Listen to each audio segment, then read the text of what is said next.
વડોદરાના શિક્ષકના ચાવજની જમીન 92 લાખમાં વેચી દીધીનો મામલો. એ ડિવિઝન પોલીસે છેતરપિંડી કરતા પિતા પુત્રની કરી ધરપકડ. અય્યુબ પટેલ અને તેના પુત્ર આમિરે ખોટા દસ્તાવેજ બનાવી 92 લાખની જમીન બારોબાર વેચી દીધી. જમીન ઉપર સાફ સફાઈનું કામ શરૂ થતાં પાડોશીએ ફોન કરી જાણ કરતા સમગ્ર ભાંડો ફૂટ્યો હતો. વડોદરાના ખોડિયાર નગર ખાતે રહેતા અખિલેશ રામપ્રકાશ શર્મા અલકાપુરના આઈઆઈટી આશ્રમ ખાતે શિક્ષક તરીકે નોકરી કરતા હતા.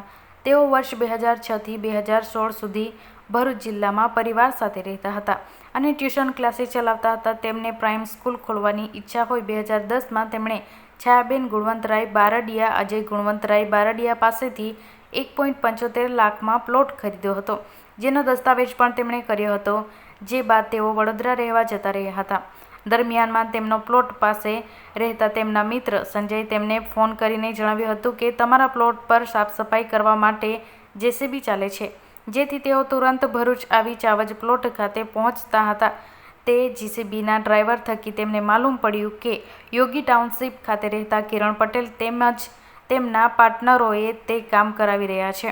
તેમની મુલાકાત કરતાં જાણવા મળ્યું હતું કે તેમણે ત્યાં જ પ્રજ્ઞાબેન વાસુદેવ લોટવાડા પાસેથી તેઓ જે સમયે નબીપુર અને હાલમાં રહાટપુર ખાતે રહેતા અય્યુબ અલી પટેલ અને તેમના પુત્ર આમિરના નામના બ્રોકરની મદદ જમીનની ખરીદી કરી હતી. બાજુમાં આવેલા અખિલેશ શર્માના પ્લોટ ઉપર તેમને જોતા જ હોય અય્યુબ અને તેના પુત્ર આમિરે તેઓને આપવાને બહાને તેમની પાસેથી 20 લાખ રૂપિયા ટોકર લીધા હતા. જે બાદ અય્યુબ વર્ષ 2023માં 7 મહિના સુધી અખિલેશને ફોન કરી તેમના ચાવજના પ્લોટના વેચાણની વાત કરી હતી, જો કે તેમણે પ્લોટ આપવાનો ઇનકાર કર્યો હતો.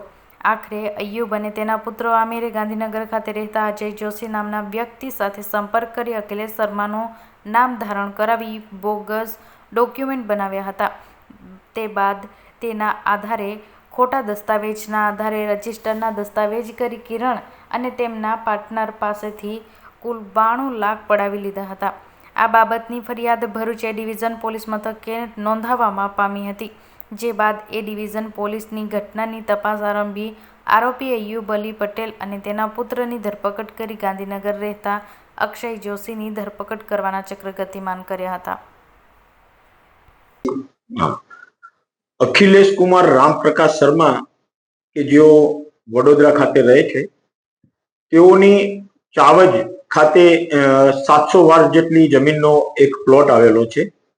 એ જમીન આજથી એકાદ વર્ષ પહેલા રત્નાબેન ચૌધરી, કિરણભાઈ પટેલ, જીતુસિંહ ડોડિયા અને ઓમપ્રકાશસિંહ રાણાના નામે એ જમીનનો દસ્તાવેજ થઈ ગયેલો એમની જાણ બહાર. તો આ પોતાની જમીન આ લોકોના નામે થઈ ગઈ છે એવી એમને ખબર પડતા એમને ભરૂચ શહેર એ ડિવિઝન પોલીસ સ્ટેશનમાં સૌપ્રથમ અરજી કરેલી. જે અરજીની તપાસ ભરૂચ શહેર એ ડિવિઝનના પોલીસ સ્ટેશનના પીઆઈ શ્રી ગડરિયાનાઓએ કરેલી, તો આમાં અરજીમાં તથ્ય જણાતા એ જે જમીન છે એ જમીન ચાવજ ગામના અયુબભાઈ અલીભાઈ પટેલ અને એમના દીકરા આમિરભાઈએ એક અક્ષય જોશી નામના ઈસમ કે જે ગાંધીનગર રહે છે એને સાથે મેળાપીપણું કરીને બોગસ દસ્તાવેજો બનાવીને આ ચારેના નામે વેચીને રૂપિયા 92 લાખ એમની પાસેથી ખંખેરી લીધા એ રીતની હકીકત તપાસ દરમિયાન જણાઈ આવતા આ બાબતે અખિલેશ શર્માની ભરૂચ શહેર એ ડિવિઝન પોલીસ સ્ટેશનમાં ફરિયાદ નોંધવામાં આવેલી અને ફરિયાદ નોંધી તપાસ કરી આ અયુબ અને અમીરભાઈ એ જે બાપ દીકરો છે ચાવજ ગામના એ મળી આવતા એમની ધરપકડ કરી છે અને આ ત્રીજો આરોપી જે અક્ષય જોશી છે એની શોધખોળ હાથ ધરવામાં આવેલી છે. હવે આ આરોપીઓએ ખોટા દસ્તાવેજો કઈ રીતે કોની મદદથી અને કઈ જગ્યાએ બનાવેલા હતા એ બાબતે ઊંડાણપૂર્વક તપાસ કરવા માટે આ પકડાયેલા 2 આરોપીઓને નામદાર કોર્ટમાં રજૂ કરી પીઆઈ શ્રી ગડરિયાનાઓએ 3 દિવસના રિમાન્ડ મેળવેલા છે અને આગળની વધુ તપાસ હાથ ધરેલી છે.